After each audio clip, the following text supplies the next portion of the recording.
নমস্কার দর্শক বন্ধুরা, চলে এসেছি বাংলা টেলিভিশনের আরও একটি লেটেস্ট আপডেট ভিডিও নিয়ে। রায় অনির্বাণের ডিভোর্স দিয়ে শেষ হতে চলেছে বাংলা টেলিভিশনের জনপ্রিয় ধারাবাহিক মিঠি জোড়া। অন্তিম পর্বে রয়েছে বড় চমক। আজকের ভিডিওতে বলবো ঠিক কী কারণে এই ধারাবাহিক বন্ধ হচ্ছে আর শেষ এপিসোডে কি বড় চমক তোমাদের জন্য অপেক্ষা করছে। তো ভিডিওটা একটু স্কিপ না করে পুরোটাই দেখো। তো হ্যালো বন্ধুরা, আমি Sayantika, welcome back to my channel TV বিনোদন বাংলা।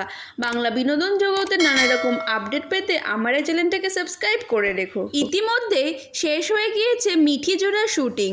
অন্তিম দিনে চোখে জল আনা বার্তা দিয়েছে ধারাবাহিকের তারকারা। তবে গল্পে এখন নতুন মোড় আসছে।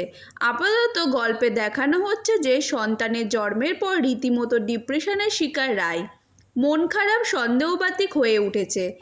শেষ এপিসোডে দেখা যায় সিমিকে এক কফি শপে ডেকে পাঠায় অনির্বাণ এবং বন্ধুকে জানায় সে রায়কে ডিভোর্স দেবে বলে ঠিক করেছে। সবটা শুরু হয় যখন অনির্বাণ আর রায়ের সঙ্গে থাকতে আসে সিমি। আর বরের ছোটবেলার বান্ধবী সিমিকে ঘিরে সন্দেহ তৈরি হয় রায়ের মনে। পরে সিমি নিজের দায়িত্বে নিয়ে রায়ের মন থেকে সন্দেহের বীজ সরালেও অনির্বাণ আর ফিরতে রাজি নয় রায়ের কাছে। তবে খবর বলছে মোটেই ডিভোর্স হবে না রায় অনির্বাণের।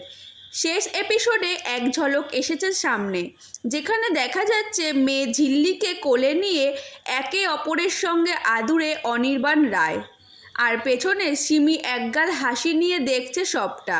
তবে মিঠি জোড়া ধারাবাহিকের দর্শকদের জন্য আছে এক বড় সারপ্রাইজ। শেষ এপিসোডে দেখা যাবে একটি রোমান্টিক রিইউনিয়ন এবং নতুন টুইস্ট, যা ভক্তদের মনে বহুদিন ধরে থাকবে। তাই মিঠি জোড়া শেষটা মিষ্টি এবং ইমোশনাল হতে চলেছে।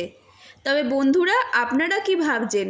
মিঠি জোড়া শেষ হওয়ার খবর শুনে কি আপনাদের মন খারাপ হয়েছে, নাকি নতুন গল্পের জন্য অপেক্ষা করছেন? অবশ্যই কমেন্টে জানাবেন। আর ভিডিওটা ভালো লাগলে লাইক করে দেবেন। আজকের মতন এইটুকুই।